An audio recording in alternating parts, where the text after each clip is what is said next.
வணக்கம். இன்றைய சோலை சாயி சமையலில் சுவையான வெங்காய பக்கோடா செய்யலாம். அது எப்படி செய்கிறதுன்னு பார்க்கலாம் வாங்க. ஆனியன் பக்கோடாவுக்கு மாவு ரெடி பண்ணலாம். 1 கப்பு கடலை மாவு, வீட்டிலே அரைச்ச மாவு தான் அது. 1/2 கப்பு பச்சரிசி மாவு,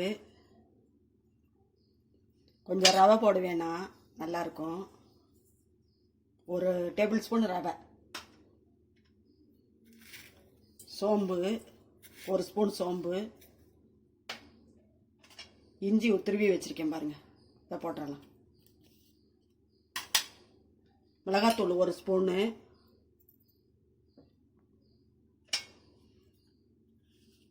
உப்பு தேவையான அளவு உப்பு,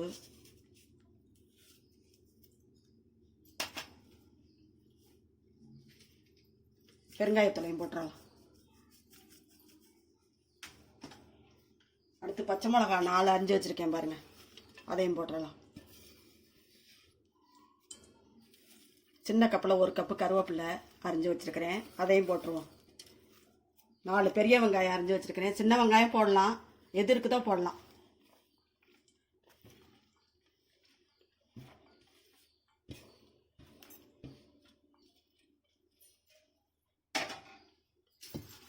நல்லா கலந்துக்கலாம். ஃபஸ்ட்டு இதை சுடுற எண்ணெயை ஊற்றணும். எண்ணெய் சுட வச்சுருக்கிறேன், அதை ஊற்றிடுவோம்.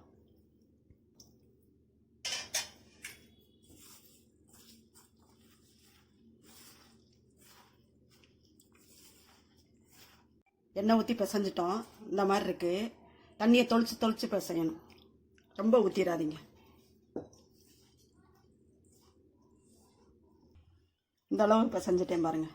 இந்த மாதிரி பிடிச்சி போடணும். எண்ணெய் காஞ்சிருச்சு. இந்த மாதிரி பிடிச்சி போடணும்.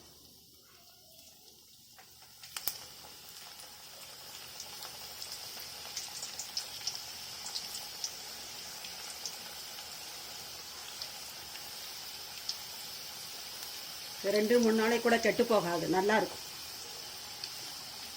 மீடியம் ஃப்ளேமில் வச்சுக்கிட்டு தான் போடணும். தடி கருகிரும், உள்ள வேகாது.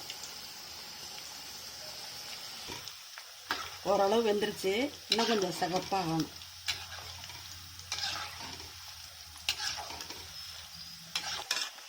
நல்லா வெந்துருச்சு, கோல்டன் ப்ரௌனாக வந்துருச்சு. எடுக்கலாம்.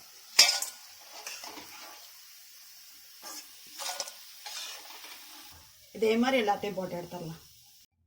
எல்லா பக்கோடாவையும் போட்டு எடுத்துட்டோம் பாருங்கள். இது ஃபில்டர் காஃபியோடு சேர்த்து சாப்பிட்றக்கு அருமையாக இருக்கும். ஃபில்டர் காஃபியோட லிங்க் வேணும்னா கீழே கொடுக்குறோம், போய் பார்த்துக்குங்க. ஆனியன் பக்கோடா எப்படி இருக்குன்னு செஞ்சு பாருங்கள். செஞ்சு பார்த்துட்டு கமெண்ட்ஸில் சொல்லுங்கள். பிடிச்சிருந்தால் லைக் பண்ணுங்கள், ஷேர் பண்ணுங்கள். சோலை சாயி சமையலுக்கு சப்ஸ்கிரைப் பண்ணுங்கள். நன்றி, வணக்கம். நாளைய வீடியோவில் பார்க்கலாம்.